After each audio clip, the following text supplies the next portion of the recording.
We are live. Win it live. 1623. Man, it's fun seeing that number go up as fast as it does. Yeah. While we wait, should we indulge one more time in some Utah UCLA stuff? Yeah, let's have some fun. Big Jo. I thought this summed up our weekend, liking Utah football tweets after a win. Yep. That was it. Utah, some outsiders from CBS. Utah's the most spiritually Big Ten team that isn't in the Big Ten. That was fun. Utah 6 for 6 in the red zone, 10 for 11 in third downs. Elite quarterback, P4 non-con win. I think we weren't even done with the game yet. I think we ended up doing better on third. 6 for 6 in the red zone. You could say that 1,000 times. And it still wouldn't be enough. Yeah, It still wouldn't be enough. Barstool UCLA mid-game. See y'all next season.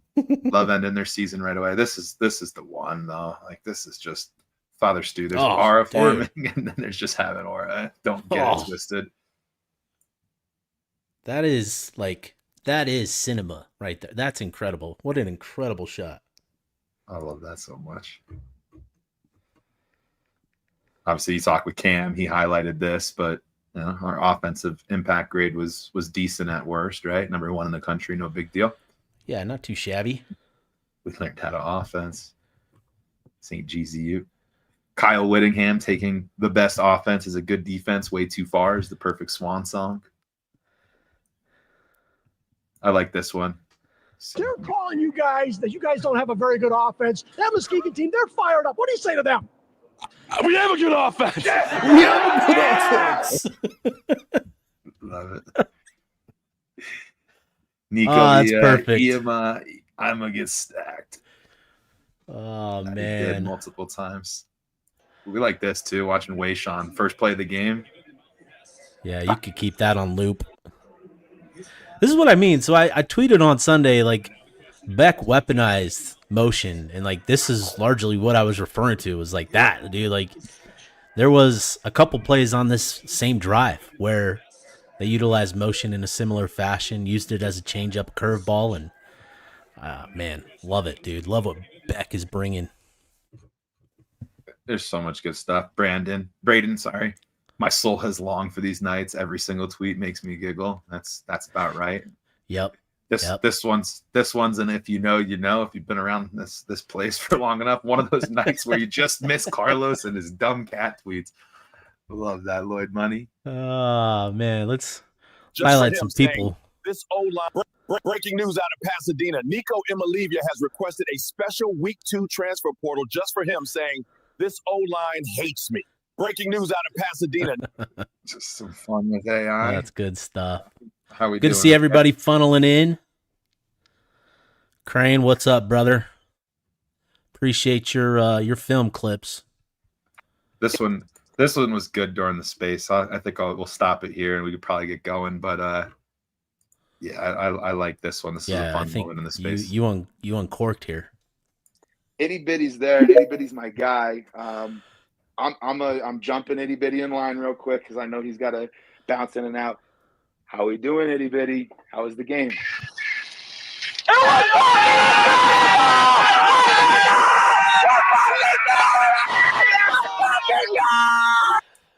Yeah, that's all the vibes in one quick punch right there. Love it, man. I'm glad Utah fans got to have that. That was a good time. Want to make sure to shout out everybody tuning in. Appreciate everybody for hopping in, for joining, and make sure that you guys chime in with the comments. We'll make sure to do a much better job of highlighting those this week than what we did last week. We learned a lesson. We learned a valuable lesson last week in terms of our execution here. The most improvement you make is from week 1 to week 2. And that's what we're going to showcase tonight. So keep the comments coming. If you guys have questions, please feel free to throw those out. We'll get back to those, but yeah, man, definitely a good win. And again, now that we're a few days removed from the victory, just can't say it enough, but in a lot of ways, it was just kind of an ideal game for Utah in terms of what they needed to accomplish. And that gas tank, man, that's fully refueled, man. That was tough. That was a tough wordplay there. But yeah, dude, it was great. It was a big time win for Utah, and I think everybody's feeling quite recharged after that one. So, my guy, love you, Chase. Love you, brother. Bennett, dude, what are you thinking after that? Now that we're a few days removed, what do you think of the game? Hindsight, all that stuff. Yeah, no, feels really good to get that game one out of the way. See some of those questions that we had answered in a manner that I don't think many of us truly deep in our souls predicted. That was quite the night. It was fun. Yeah, again, like I thought it was going to be pretty competitive, but man, it was competitive for a quarter. It was pretty. Utah was pretty much in control of that thing. So, yeah, again, just a quick reminder: keep the comments coming. We'll make sure to highlight those and all that. But let's get into it, Bennett, and get this thing rolling. So, on tonight's episode, we're going to go through some lessons learned from last week. We'll dive into. I don't think this weekend's matchup is going to be all that difficult for Utah, given just the talent discrepancy between Utah and Cal Poly. But we'll talk about things that we want to see this week. And I think there's some, important benchmarks that they need to hit, some other things that we would love to see. And then obviously, we'll continue with our over under, running through those. And I think we'll set a good set of expectations going into the game with those over-unders. And then obviously we'll take a quick look throughout the rest of the Big 12 this weekend. There's a couple marquee games and I think some important ones for the conference, but we'll run through the Big 12 slate this weekend as well. But let's dive into it. Bennett, let's get into what we learned from last week in Utah's win over UCLA 43-10 with 3 lessons learned. You want to go ahead, get us rolling there with what lesson number 1 was that you learned last week? Yeah, I'd say most importantly, we learned, yes, Devin Dampier came from the Mountain West, and yes, he's good enough to play at the P4 level. As much as that might hurt some people's feelings, that's the truth. Yeah. Man, how about that, dude, to come out the way that he did, perform the way that he did. Obviously, he's now catapulted himself into the Heisman conversation where, you look across the interwebs and you're just seeing him on list after list after list. He was on the Heisman Trophy podcast that dropped today, which awesome. Obviously a podcast you want to be a guest on. I don't know how indicative it is of, his genuine odds, but still you'd rather be on that podcast than not. So that was cool. And I think that obviously there's a lot of excitement about what he's going to bring to the table, and certainly learned that you can make that transition. And I echoed that. One thing I learned this week was that Utah was not all that concerned about UCLA's receivers or their passing game. And, what I think, you go back to Monday with the press conference with Kyle Whittingham. I asked him, about how they're going to determine Smith Snowden's usage and whether that will be determined by matchups and what those matchups are going to look like. So I think it's pretty indicative and maybe damning of UCLA and their receivers that Utah did not feel the need to utilize Smith Snowden on that side of the ball as, like they did, like 22 snaps split pretty evenly offensively and defensively. But I think that says a lot about how they felt going into that game. I think, they felt they could win that game in the trenches, which they did. 60% pressure rate. They obviously felt good about their ability to get to the quarterback, and that allowed them to utilize Smith on the offensive side a little bit more than what we were anticipating going into that game. I think we were all kind of interested in seeing Smith Snowden versus Mikey Matthews. But frankly, I don't think Mikey Matthews strikes fear in a lot of people. So we'll we'll see. Obviously, moving forward, there's going to be some matchups. Arizona State with Jordan Tyson. I anticipate Smith seeing some a heavy dose of time there. Texas Tech the next week with Caleb Douglas. We're going to see Smith, and they're going to be smart with how they utilize them. But that was the lesson that I learned, with what we heard from Kyle Whittingham on Monday, and how they're kind of determining how they're going to use Smith and Lander and those guys. And I thought that was pretty telling, pretty revealing in terms of how they felt about UCLA and those receivers. Yeah. My second point is we learned why we heard that comment about Dampier having 8 seconds back there. We saw that O-line is truly given our guy all day in the backfield. And on top of him being given all day, he also creates on his own.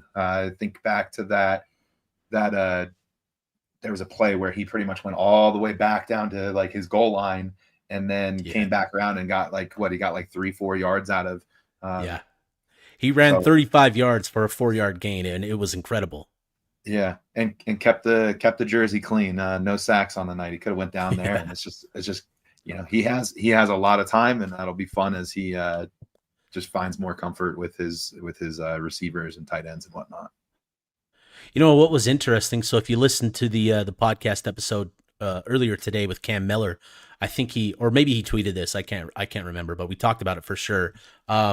But he shared that Utah had a 5.93 second split to pressure. So it took UCLA 5.9 seconds to get pressure on Devin Dampier. And he also shared in the episode, John Henry Daly had a couple of pressures that clocked in under 2.5 seconds. So again, just kind of showing you the difference between what Utah has, on the offensive line and what they have the defensive line compared to what they were competing against with UCLA. They felt really good about their ability to control the trenches on both sides of the ball, which they did. And for context, about 3 seconds is what you can plan for, on average in college football back there. So to have almost 6 seconds, double that, that's insane. That's insane. Yeah, that's insane. All right, next lesson. Lesson number 2 for me.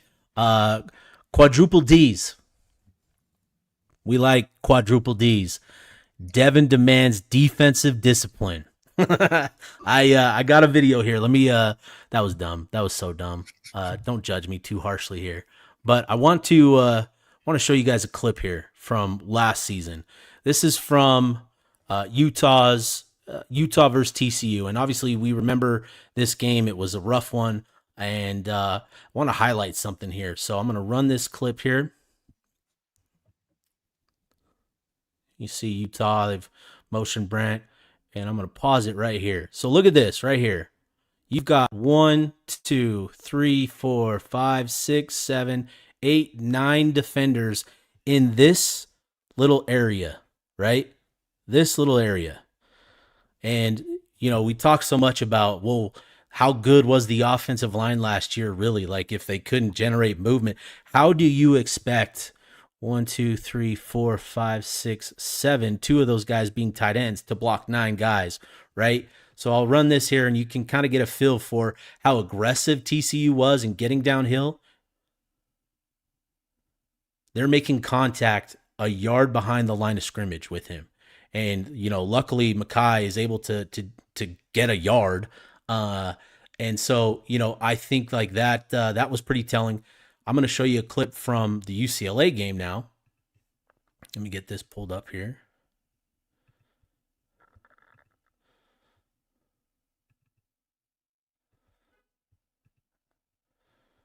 I want you to kind of get a feel for the difference here, right? So, look, you've got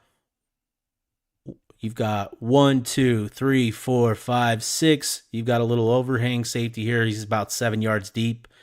And just sort of watch kind of the difference. Watch the UCLA linebackers and how unaggressive they are getting downhill.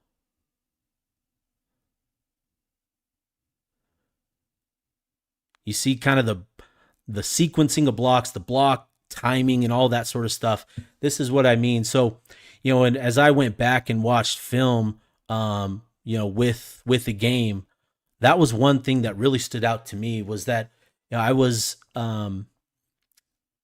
pretty surprised, right?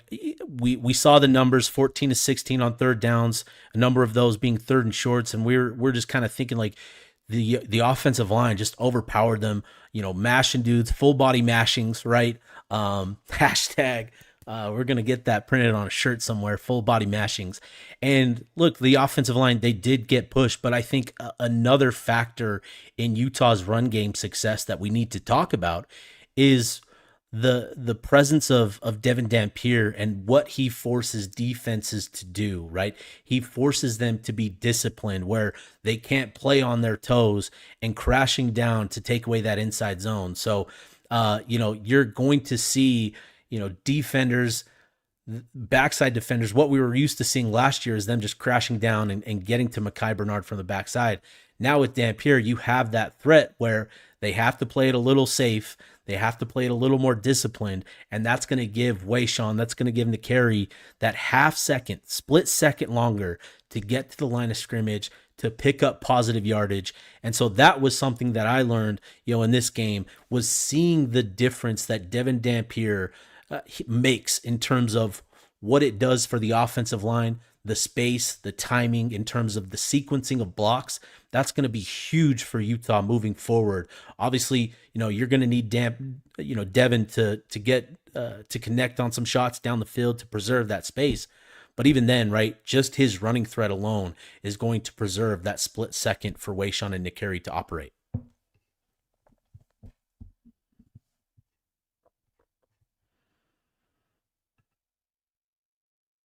You're muted.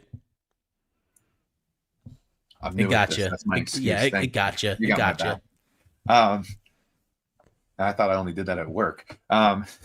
Anyway, word. The sky is the limit. We learned that. I think it's really fun to just get on social, listen to people talk about Utah, get outside of like the Utah media market and just hear how everybody's talking about us. That's a lot of respect to the program and what we've built in Salt Lake, right? We had a step back last year, and we kind of used that mulligan even the year before that. So, there's a lot of this like what's going on kind of stuff. And I think all everybody really needed to see was that we were going to be able to, as Dampier puts it, score the ball. And I think people believe that we can score the ball, and they know what happens when Utah can do so. So the sky is the limit. Obviously, a lot more that we want to see. But I really love that these next couple weeks, we just get to enjoy the state of things right now before we have that showdown with Texas Tech. And then we start to see a little bit more how real is this. So sky's the limit. Yeah. And then last lesson for me was, in terms of watching the film and all that, this was not, we've seen it a lot of tweets talking about Utah. This is midseason form. And, I couldn't disagree more in terms of going back and watching it. This was a lot of simple stuff. This was basic, easy stuff to execute. And Utah just went out and out-athleted them across the field on both sides of the ball. This was not a super complex. This was not, Dampier executing at a really high level. He completed 21 to 25 passes, but he left a couple short, airmailed a couple, deep down the field. I shouldn't say airmailed, but hung up a couple of his throws deep down the field, got hung up in the air. And those are things where, as we get into the season with a few more weeks of practice and reps, that Utah's going to hit their midseason form, in a few weeks. So this was not Utah being, A grade type execution. There's still another level or two or three even for this group. And even, referring to the offensive line, they've got another level to get to in terms of their ability to execute and clean things up and provide more push. So that was another thing that I learned in going back and watching this game was, this is not midseason form level execution. There is still a lot of things that they can do to enhance the product and enhance the level of execution. Yeah, kind of wild to think that there's still a lot of room to grow from what we just saw. So, love that. Should we get into the winning recipe then? Yeah, let's get into that. Yeah. And if there's anything, the chat, if anything that you learned, anything that you want to share, put it in the chat, put it in the comments, whatever. Always like hearing from you guys. There's a lot of you that know ball and can bring good perspectives and things like that. So, but yeah, we'll get into the winning recipe. Our 3 ingredients. I don't want to say to win, the things that we need to see to win, because barring something, just it's not even worth entertaining. We're gonna win this game, right? So let's say the 3 things that we want to see on our plate. Those 3 ingredients. What do you got first, Bartle?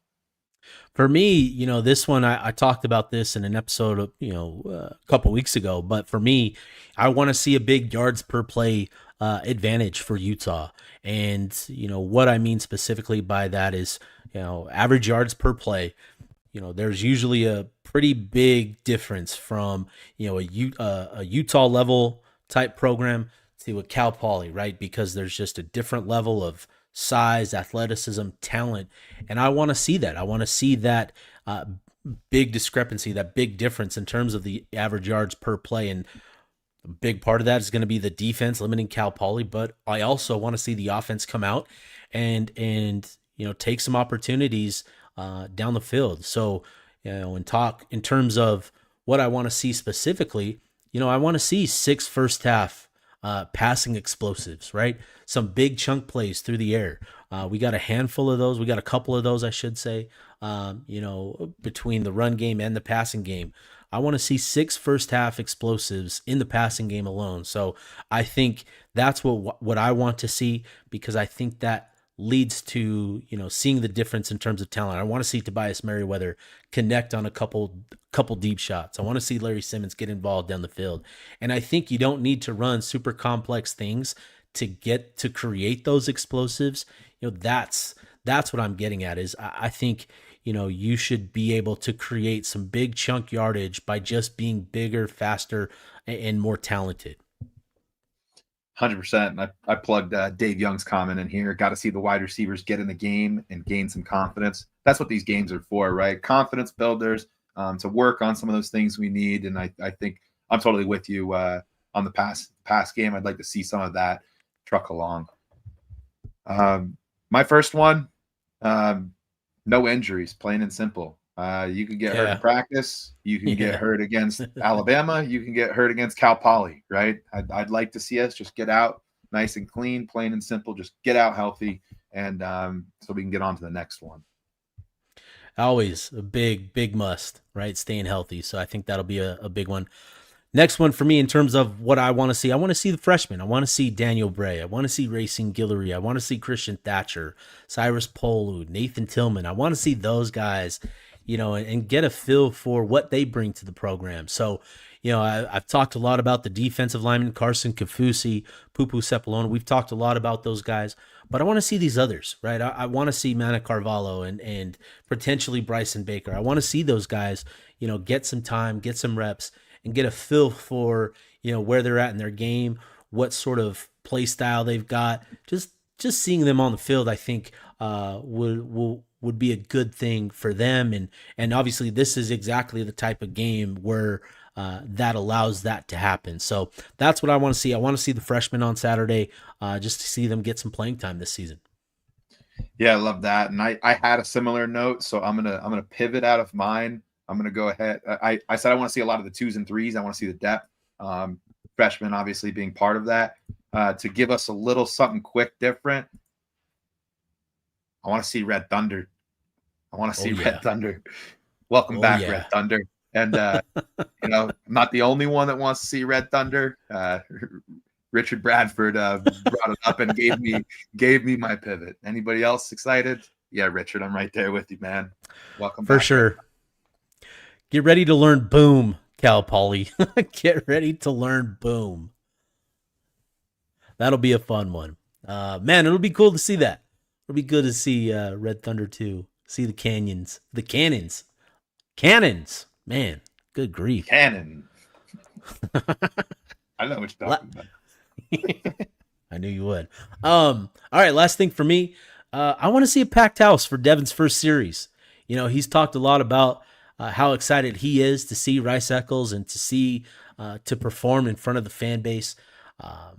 And I hope the fan base is there to see him take the field for the first time. So I want to see a packed house, when he takes the field for the first time, just to really show out. And I think that would be big for him, big for the offense, big for everybody. So I hope that's something we see the fan base make a priority, is being in the building, in their seats for Devin's first series. And if that's not enough motivation for you, we do have a flyover. So just get. I cannot wait. I had some buddies hitting me up. They're like, I'm gonna get to the tailgates around 3 p.m., maybe like 3:30. Well, can I see you there? And I'm just like, I'm going in. I'm going in early. Be there for Dampier. Let's help him rein in this new era. For sure. Yeah, my third one is I just want to see some continued offensive execution. You kind of started to touch on this, talking about how we did some B grade execution. There's still things to clean up. I just want to see us continue to kind of get what we want. It felt like against UCLA, we were able to go out, get what we want when we wanted it. When you play a team that's FCS level like Cal Poly, you're obviously going to score points. You're going to get things, but I just want to see it just be clean execution time and time again. Because sound execution carries from opponent to opponent. So continued offensive execution is my third ingredient. That's the third thing I want to see on my plate. Love it. Yeah. If anybody else has some things they want to see, just keep plugging that in. Keep chiming in, man. Yeah, we're seeing some questions that are coming through. We're bookmarking some of these. We'll have Q&A at the end, so keep the questions coming in. We'll talk through them. But what do you think, Bart? We'll get into the over-under blitz here? Yeah, let's do it. Yeah. All right. Devin Dampier, 2.5 quarters played, over or under? I'm going to go under. I think he's done at halftime. And if things go really well, right? Maybe even before that. 1 quarter and done. That'd be nice. Yeah, no, I'm with you on the under. I'm actually looking at a lot of these. We're in agreement. Wayshawn Parker, over or under 99.5 rushing yards. I think he goes over. I think we see maybe a couple chunk plays that we didn't see last week. I think he generates those big yardage plays that were missing last week outside of his touchdown run. So I think he goes over this week. Let's add a bonus one here. Chunk play. Wayshawn's longest run, over or under 44.5 yards. Ooh, I'll go under. I don't know. I have no feel for that. That's a tough one. I'm gonna go over just because I want to will that into existence. I want to see him hit that home run. I just want to see that home run, see that top end speed, see what he gets like out in the open. O-block, over or under half sack allowed. I made the mistake of betting against him last week. I'm not doing it this week. No sacks. Yeah. First team, right? We're putting a qualifier on this one, right? First team, yeah. First team. I took the under on this last week. I also boldly said that I don't think we're going to see a sack during all of our non-con play. So I'm going to keep that rolling, and I'm going to double down with an under. Oh, here's a good one. Can we get one from the crowd? Yeah, let's do it. Over under 3 catches for Snowden. I'm gonna go under, not because he's not gonna get looks. I just think that we're gonna shelf some of that and we're gonna try out some other guys because we know that Smith Snowden's just that dude. We know it's there. Let's find who else can do it. 3 is such a good number because I think 3 is like the perfect number to get him involved, right? But also, oh man, yeah, I'll go. I want to go push because I think he gets 3, but I'll go under. I'll go under as well. Yeah, I'll go under. That's a good one, though. Javelin Joe piggybacks off one of our questions later. We'll get there. We'll get there, Javelin. Just a quick spoiler. Curtis 60-yard field goal. We'll talk field goals in a second. Isn't that exciting? Isn't that exciting? Now we can talk. Kind of with some excitement about the field goals. Last year was like, oh god, here we go again. Yep. It's 4th and 6. Why are we going for it? just cause, man. Can't kick, man. All right. Tobias Merriweather. We both went over on the 69.5 receiving yards last week. We think we get there this week. What did I say? I can't even remember. I want to say over. Yeah, I think he goes over. Regardless of what I typed in the show plan, I think he goes over because he caught a 36-yard pass, had another one that drew a defensive pass interference. I think he converts on at least 2 big chunk plays. So I'm going to go over. I like it. And I'm following you on the over. I think it's going to be an emphasis to be able to make some connection a little further down the field. Over under 49.5 points scored. Think we get that 50 burger? I do. I should have worn my 50 burger shirt. I knew I should have. Dang it. Yeah, I think they go over. I'm thinking like 54 points. What I'm thinking. All right, so you think that you'll be wearing your 50 burger shirt for Monday's episode? Yeah, I think so. Yeah. Okay. Yeah, I'm with you. I think we're gonna put up the points, and I think we're gonna get close to that before halftime. But head in the clouds. Defense over under. This is the only one that we didn't say the same on that. Defense over under 6.5 points allowed. I think over. I think we see a couple field goals late in the game. So I'm going to go over. A few field goals. Couple, more than 2. Okay, and I've got 2 field goals. I got under. So we're splitting it. No touchdowns. We're in agreement, no touchdowns. Yeah. Which I'd love to see. Defense, over under 3.5 sacks. We got 4 last week. Yeah, over. I went over. I went over as well. Who do you want to see a sack from more than anybody else? Dude, I want to see, the other guys. I want to see Lance Holtzclaw and Cash Dillon. I want to see Paul Fitzgerald, get involved there. Jackson Jones, right? I want to see those guys get one. I want Poo-Poo. Yeah, Poo-Poo would be great. How about Carson's sack last week? His half a sack, just powering through the right guard, dude. Like, how impressive was that? That was something, man. Yeah, that's cool to see. Whenever you get your true freshman out there, getting things done, at a position that people had question marks about, like, are we good there? Like, and look, like, I'm not trying to say like Carson played, at a great level the entire time he was out there. Like, I haven't gone back and watched him, specifically, but just that play alone, the way that he overpowered the right guard, who is like, he's like a third year guy, at the college level. He came from Florida State. But to see that from him and then to fight and get off the block and get to the quarterback, I thought was huge. So really excited about this young defensive tackle group. I hope we see Poo-Poo, get one too. That'd be fun. We've got a couple from the chat. You want to run through those? Yeah. I like this one. Over under 2 3-and-outs.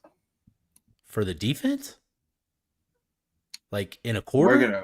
I'm guessing Widows Riley's talking about our offense. Are we gonna have 2 or more 3-and-outs? That's what I'm gonna take it as. If he clarifies, it clarifies. But I'll take that as, is Utah's offense going to have more than 2 3-and-outs on offense? No. Under. I'll go under. I could see us having maybe 1. I think we'll get some first downs. Yeah, and I think there's just, with this offense, there's just a lot of simple things for them to do to generate, positive gains and to move the chain. So yeah, I would be surprised if we saw more than 2. Not quite an over under, but t-shirt, polo, or half sleeve hoodie for Witt. T-shirt, man. T-shirt. First game of the season. September game. He's rocking a t-shirt. Yeah, I agree. We had another one. Defense. We have ones that piggyback off of what we have, so we can kind of combine those in a second. Let's go defense over under 1.5 takeaways. Over. I said over for that. Yeah, I said over for that. Over. Dylan Curtis. I put the over under 54.5 yards. I'm going under this week. What do you got? I'm going under. Yeah, I'm going under. Outside of a late half situation like we saw last week where, if time limits them, I just don't think the offense is going to be in a position where they're going to have to kick a long yard field goal outside of that type of situation. And I'm just not sure we see that this week. So I'm going to say under. Yeah, that's where my head went. And then I put in there special teams or defensive touchdown. Yes or no? Yes. I think I we said see one yes. tomorrow. I said yes Saturday. too. And so some comments on this. Would you rather have a pick six touchdown or a kickoff return touchdown to start the game? Ooh. I'll go kickoff return touchdown. I feel like we've been missing a little bit of that lately, and That's a good pick one, Ty. six is a guarantee. That's a good question. They both make me feel really good. I'll tell you what. I think because of an over under we had on last week's show, I think I put it out there that I felt pretty confident we'd see a pick six, within non-con. So yeah, if I could get it this week, I'm taking it. So I would rather see the pick six touchdown. And then Richard said over or under 1.5 touchdowns for the defense and special teams. You think we get? Man, You think we get that's a two? good line. Oh, that's a good line. I'm gonna go under. I'm gonna play it safe because those are just rare. But I'm again, going if there's with a game to do it, this is it. Yeah, I'm going with one. And what's your final score prediction?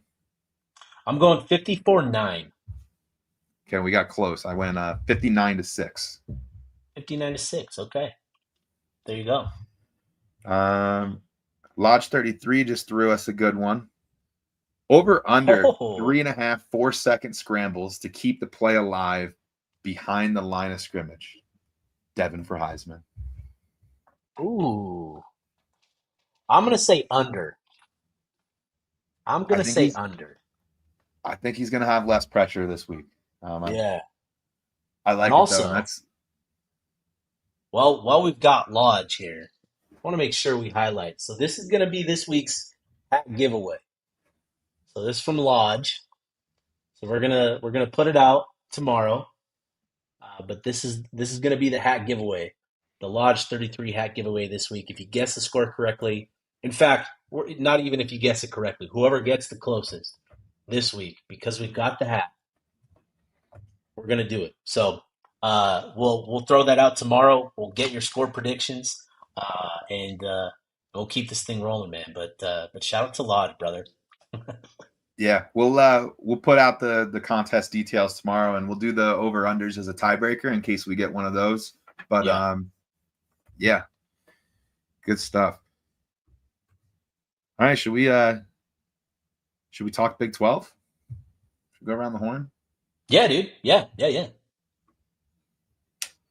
Don't need to go through every matchup, but some of the ones that stand out. Iowa at Iowa State. You got any initial thoughts on Iowa at Iowa State?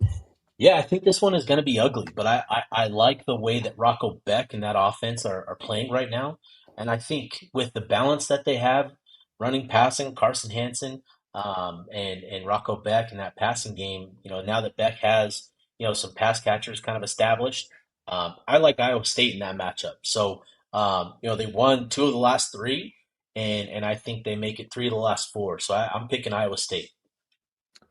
I'm with you. Iowa State they just feel like they have a more well-rounded offense. I think they're going to score more than Iowa's 13 points. So that's really what it comes down to.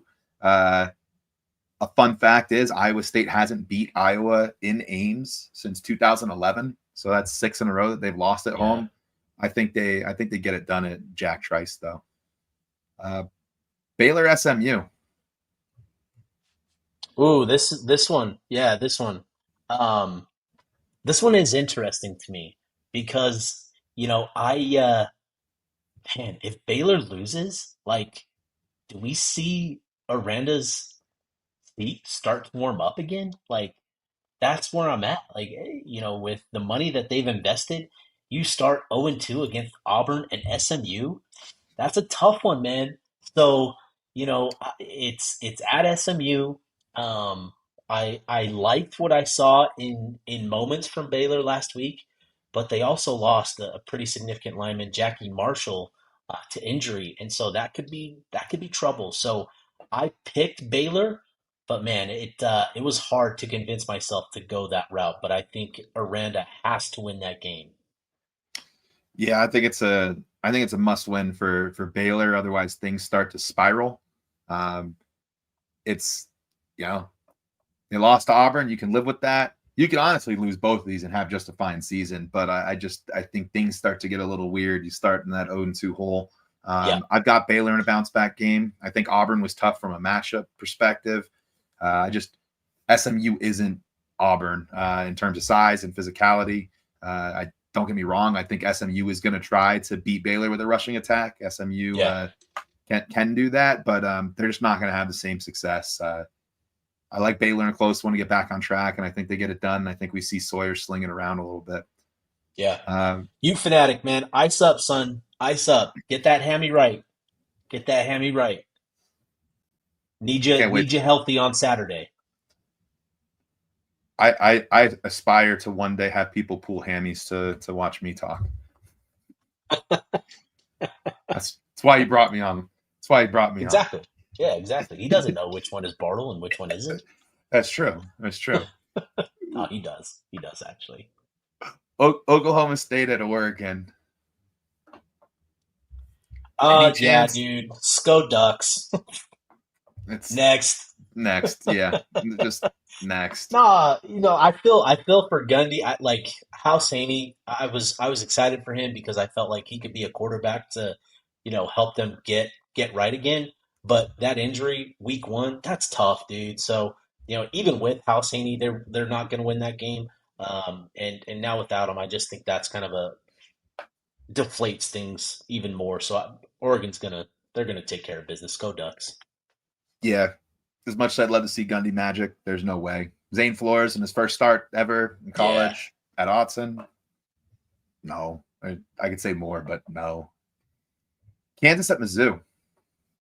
Rivalry game restored. They haven't played since 2011. They hate each other.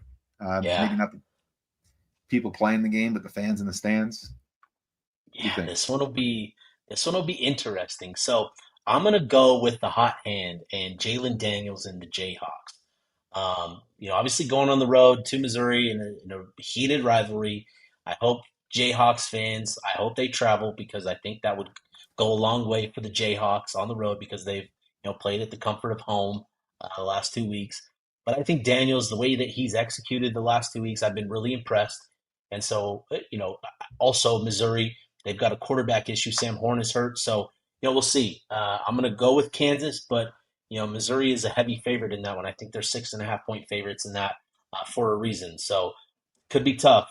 I think it's going to be a wild game, but I think the Jayhawks pull it out. Yeah, I like the Jayhawks here, and this is the show me game. Like, I think for a lot of people trying to figure out, is Kansas real? Are they not? This is a spot for them to show that they can play somebody with size, with physicality, go into a road environment.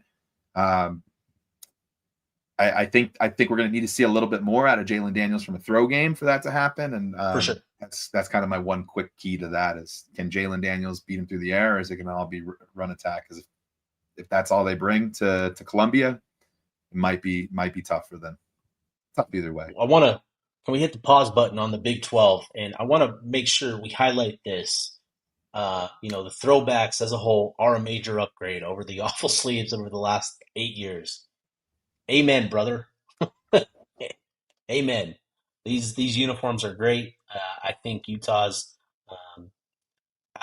There's a lot of concern about the drum and feather, and I understand it. It is the iconic logo for Utah, for the Utes. You're rocking it properly, and I think I would not be surprised if we see that become more of a special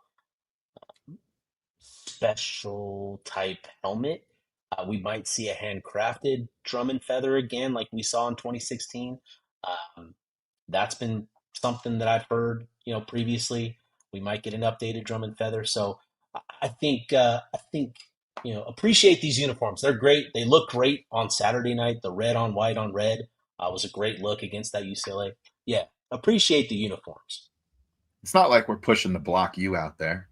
No.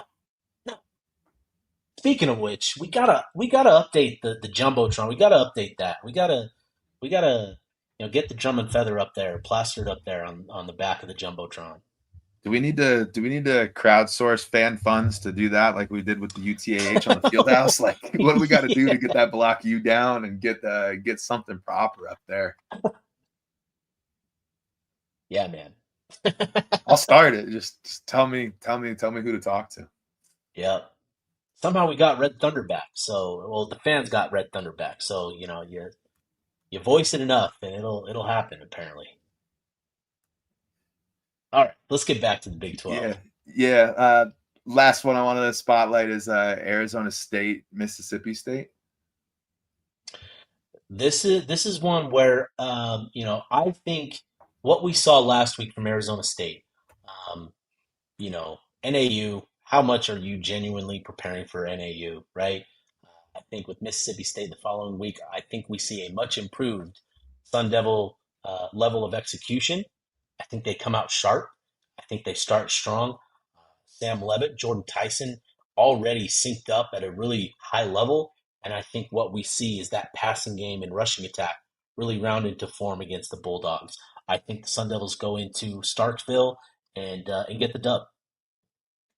I like it. Real quick, I'll give you my take, but we're going to do this. We're going to give HD, we're going to give him a bucket, and we're going to give him 2 hours at the tailgate, and we're going to let him fundraise, putting the interlocking U's on the back of the scoreboard. Yeah. Get HD, it done, man. HD, we'll talk on Saturday. Yeah. And Lodge, the details. Lodge will donate the bucket. See, we're coming together. Let's go. See, we are a get it done fan base. Arizona State, they travel to Starkville. They're the underdog there, which is kind of surprising to me. But they didn't look great last week, and I'm with you. I put that to it's a hard game to get up for. The Sun Devils just played in the college football playoff, like a game against Northern Arizona to those guys. Not something super exciting. They didn't have some off season where they're hungry and they're in prove it mode, blah, blah, blah. I think they're going to come out more dialed in for week 2, and they better come out more dialed in because more focused, because they're staying 90 minutes outside of Starkville because they don't want to stay at a hotel casino. Yeah. Oh man, help our guy out here. Help him out.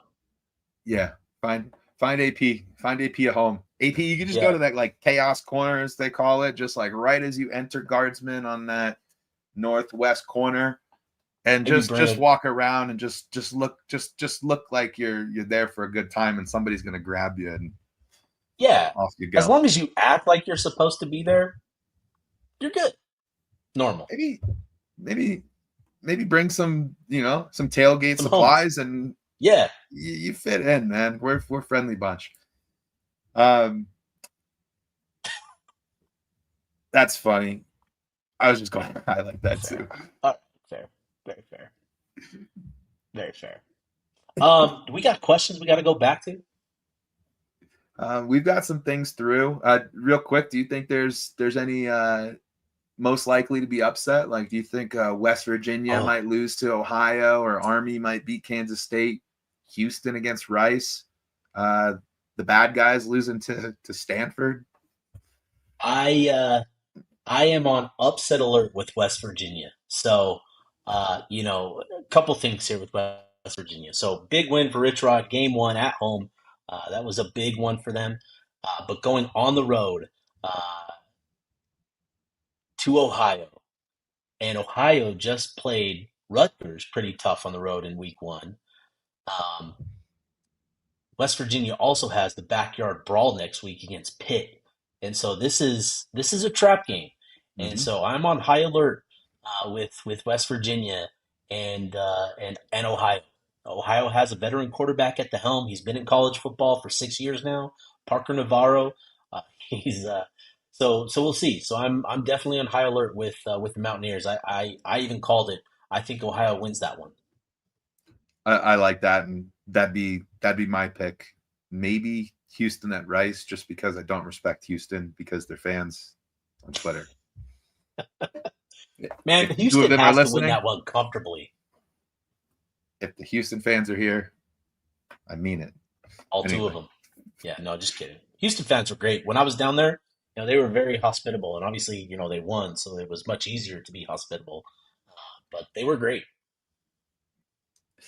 Yeah. Well, yeah, no, we've got some questions. We've been stacking up. I started to show this one earlier real quick, just so everybody is clear. Devin Dampier did break the internet. Like, he's the darling of college football, it seems, right now. Everybody wants to talk about him. I turn on College Football Live on ESPN and just in background noise, and I'm like, Dampier, what? So it's fun. Everywhere you look, Pat McAfee, right? Everybody is talking about it. The Heisman Trophy podcast again, just dropped today. That's significant for him to be associated with these names, and obviously, he's on a number of Heisman dark horse lists, he's top 10 lists now. I think that's huge for Utah, and I think what's really exciting is, it's not that was an otherworldly performance from him against UCLA, right? That was 293 yards total, which was well under his average last year, right? And there were some missed opportunities to get the ball down the field, things that he just didn't see or didn't want to risk it. And I think those are things that we see move forward. He's going to have to capitalize on those higher risk, higher reward type plays. He's going to have to capitalize on those. But with what we saw in week one, with just how I don't want to say easy, but it really was, just a solid performance from him, and it put him on the map. And I think with what Utah has around him, you feel really good about his ability to at least maintain that and continue that moving forward. Love it. We're going to put him on the pod. Here you are. You're on the pod, Andrew. Yeah, man. We might have to get him on the pod for those cut-ups, man. I want to hear specifics. I want to hear coverage details and leverage points. I want to hear that type of stuff, Andrew. Yep. I want to hear about deuce blocks and stuff, grading deuce blocks and leverage, hand placement. I want to see your grading. Question from Widowns Riley. How good will this defense be when they clean up the tackles? I want to pull that up, actually. Yeah, it would help a lot. That's for sure. They missed. How many did they miss? And while you're pulling that, I can point to that really long run by Nico that set up their touchdown drive. It's funny, when I was doing like my notes, I was like, these missed tackles led to UCLA's field goal, because I got a little cocky with it and thought that we'd hold them from there, but I jinxed us. So that touchdown's on me. That's my blown coverage. Yeah. Guess the number of missed tackles. Out of 51 total plays, guess the number of missed tackles. 11. Close, 10. Okay. 10 missed tackles. And again, to your point, those missed tackles led to a couple of bigger plays, right? Nico Iamaleava breaking loose a little bit, and you clean those up and you keep them in conversion down situations where it's third and medium, third and long even, and that can definitely change the game. So certainly some improvements, some things that they need to work on. Cleaning up those missed tackles will be big, and yeah, cutting that number down in half. I think getting that down to 5 it has to be the goal, right? You don't want to see double-digit missed tackles. Yeah, if we could have just crunched him once early on in the game instead of letting him slip through, just a nice little crunch, full body mashing, if you will. Maybe he doesn't run so much. Put it on a T-shirt, full body mashing, and just have the offensive line cross your chest. I think we might. Chest. On my neck, full body mashings. Old English font. This is a fun one right here. Will Dampier get a song like Cam did with Bad Moon Rising? If so, what's his song? Well, first, I think he does.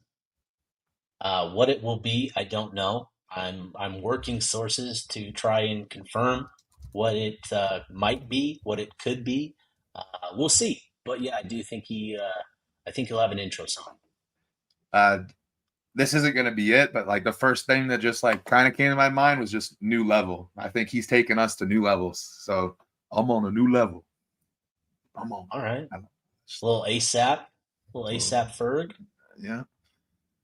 Yeah, it'll be interesting. Obviously, the Spider-Man stuff, the Sunflower song, Post Malone from that whole thing, like that's Yeah. we talked about this as media members up at practice, and that's kind of the odds-on favorite is that Sunflower song. But we'll see. We'll I see. I'd be big on that. And then if we host a home playoff game, maybe Posty will bless us. Anyway, Throw it out there, dude. got to shoot shots to get them right. Tyrell, if you had to pick a favorite concession Cowboy at Rice corn Eccles, dog. that's Cowboy it. corn dog. That's why you get to the stadium early, so you don't miss the whole game waiting for a cowboy corn dog. Yeah. Or you got to have don't friends mess with in anything line. else. Yep. That's why I hang out with James. He has friends all over the place. At the spring game, the line was all the way back, and we didn't wait in that line. Got that cowboy corn dog, $20. Shout out to James, man. He's got all the food connections. He does. Yeah, cowboy corn dog, no question about it. When this game gets out of hand, do you guys think Wilson sees the field? We talked about this a little bit. Why we saw Ficklin instead of Wilson, and we talked to how just the game plan, is better suited for Ficklin in that moment, and we might see that if there's moments where he's come out. Dampier needs to come out. We got to put Ficklin in, but I think they're probably prepared to play Wilson this week, and I think we do want to see some of that. And somebody made a comment earlier saying that they wanted to see the new and improved Isaac Wilson, and I agree. Yeah. I'd like to see him continue to make progress. Yeah, I think we all want to see that. And I hope Utah fans aren't. Obviously, last year was tough, and it was tough for a variety of reasons. And obviously, when you boil things down to the struggles, you can fall in that quarterback position in Isaac and how he performed. But I hope that we give him the grace, of being put in a tough situation as a true freshman, coming into a role as part of a team that was, had their eyes set on something big last year. And unfortunately, with him, just a lot of things went wrong. I think there was a loss of confidence early on in that season, and things just snowballed. But he gave a lot to the team, and I think hopefully he worked hard this offseason, and hopefully we see some improvements. I agree. The arm talent's there. We saw flashes. This is an interesting one. Utah, sir, I do know from a very high-end donor that the athletic department has asked for more donations for a renovation to the stadium that would include a new lighting system, sound system, etc. Interesting. What, you know anything? Can share anything? No, I don't. No, that's news to me. Maybe it's news. I don't know. Have I heard that? They don't pass those hats to me, so Yeah. I don't get those. I don't get in those. But that'd be good. Adam Burke, how big do we have to beat Cal Poly for you to feel good about our chances against the self-proclaimed national champions down south after their thrashing of powerhouse Portland State? I think Sporty already put the line on it. We have to beat them by like 100 points. But then somebody did the reverse Uno thing and showed like UCLA. You love a good reverse Uno. Yeah. I mean, if we give up more than one touchdown and 2 field goals and don't score north of 50, I think it looks weird in their eyes, but I don't really care what they think. I swear Portland State and Cal Poly played last year. It was 2 years ago, and I want to say it was 42-7 Portland State. Oh man, yeah. So we do have to win by 100, right? Yeah, Oh man, we're up Cal against Poly. it. Come on, Mustangs. We're up against it. Yeah, Utah does. Yeah, that's gonna be a big one. High bar. Got to get to triple digits.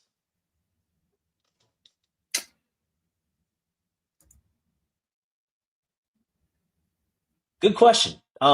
There's certainly a lot of belief in Carvalho, and I think specifically what he could be, as a specialist. If there's a role for him this year, it would be as a punt returner. So, Rayshawn Glover did a good job against UCLA, we'll see. But I know if there's an opportunity for him, it would be there at punt returner. So, there's a good chance they get him some looks this week, maybe even next week. But yeah, I think there's a lot of optimism around Carvalho. Maybe not, being a guy this year, but certainly he could be, and certainly moving forward, there's a lot of belief in him. But yeah, I think there's a decent chance that we see him this week. Yeah, and he got Scout Team Player of the Week, so I love that. Yeah. Typically, when you're in that role, you're kind of being saved for preserved for later on. But with that new redshirt rule, not newish redshirt rule, you get those 4 games. Like this would be the kind of week we'd hope to see him. For sure. Ute Fanatic. My wife doesn't believe me that I average 5 likes per post on X. Her name is Lexi. I would appreciate you telling her of my micro influencer status. Lexi, it's real. He's the real deal. He is the Ute Fanatic. I don't know the last time I liked a Ute Fanatic tweet, so I gotta rectify that, dude. It's like the slot machine thing. Just start liking them. You're gonna see a lot of likes tonight. We can't go a single show without this comment somewhere, right? Dude, there's probably like a link somewhere down the tree.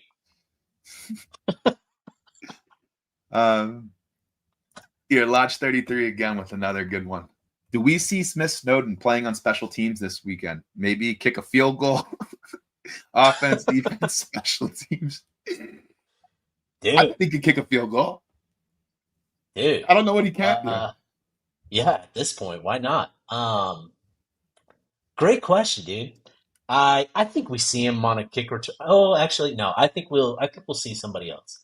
I think we'll see someone else this week. Just because, why put him out there, right? Why risk it? You don't always need to risk it for the biscuit. And we don't need to do that this week with Smith.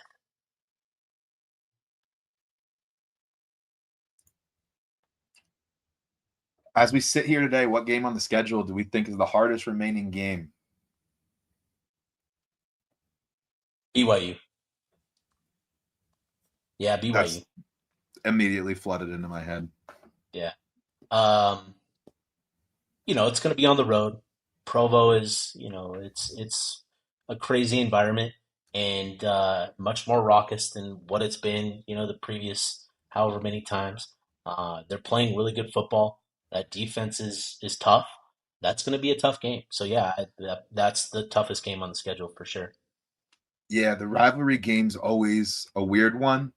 You look at the 9-game winning streak that we were on when we were just like clearly better. There were still a lot of instances where those games were closer, and now BYU is a bit more talented, a bit more put together. That stadium is going to go absolutely nuts. That's not going to be an easy game, which means we're probably going to win 54-10. So go Utes, baby. We're skipping ahead a few games. How do you feel about Texas Tech? It's going to be a tough one, right? I'm really curious about Bayron Morton and his health. Joey McGuire said that he's day to day, but we've heard that before, and so I'm curious to see how healthy or unhealthy he actually is. I think Bayron Morton is pretty important to their outlook this season. But otherwise, that's going to be the tough game. That's going to be, it's going to be tough. They have a lot on the defensive side of the ball. They've got some good athletes. They've got some, tough pass. This set of pass rushers: David Bailey, Romello Height. These are the guys. This is the test for Caleb and Spencer, right? When we're talking about who are NFL dudes, Bailey and Height are the 2 dudes that are closest to being NFL type draft guys that Spencer and Caleb are going to match up with this season. So, this is going to be a tough one. Fortunately, it's at home, and the crowd, I think, needs to show up big for that one for Utah. But yeah, that's definitely going to be a difficult one, and I'm curious to see how the offensive line comes together for Texas Tech as well, and all that sort of stuff. But yeah, that's going to be a tough one.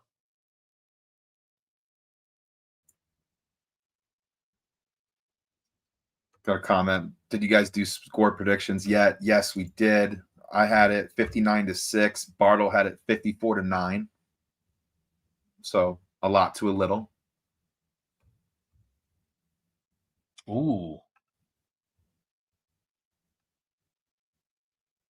Throw that out there. Yeah. K. Scott. K. Scott behind the mic for Dampier. Yeah.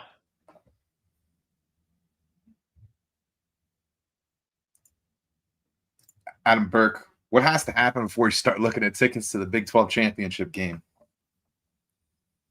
If we get past BYU undefeated, I think we're home free at that point. I think we've made it through the chunk of our schedule. At that point, I'd probably I'd probably buy my ticket. Not my flight though.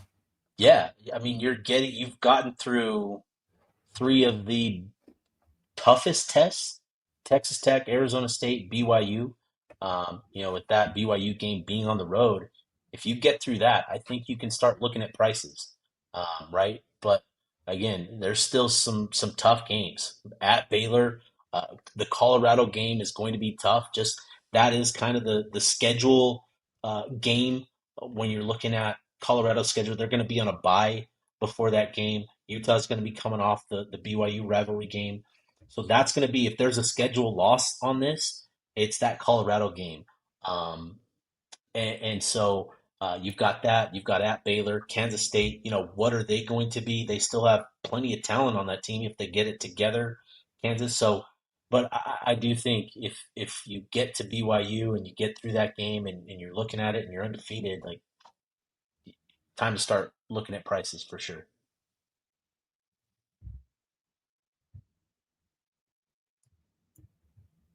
Any player on the Cal Poly squad we should keep an eye out for? There was one, but he's not playing. Ethan Calvert. It's kind of tough. Yeah. Man, I don't even know.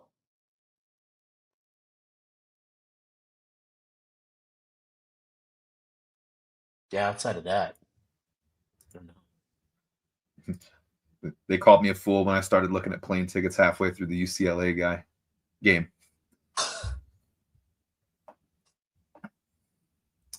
HD with some bangers tonight. Yeah, HD's popping off. Questions are kind of slowing down. What do you think? Yeah, I think we can. I think we got through enough, right? Yeah, hour and 7 great minutes with all our friends.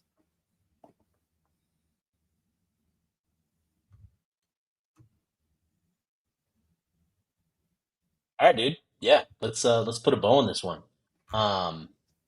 Appreciate everybody for tuning in, and we'll have this posted tomorrow. Also, I've got an interview that I did earlier today with Keanu Dawes that'll be dropping tomorrow as well, kind of midday type deal. So be looking for that as well. But we'll get this posted if you missed it. But appreciate everybody for hopping in. We'll be back at it post game Saturday with another live, and that'll be fun. So, Bennett, any final thoughts, dude, before we wrap this one up? We'll have a space tomorrow night so the fans, open line, let people come in, talk ball. Every Thursday, every Saturday, post game, as Steve mentioned. That's gonna be fun. We've got a new setup, we got a new flow that we're gonna try out, and I really think you guys will be excited what we're putting together for the post game. So excited for you guys, love you guys, and thanks for listening.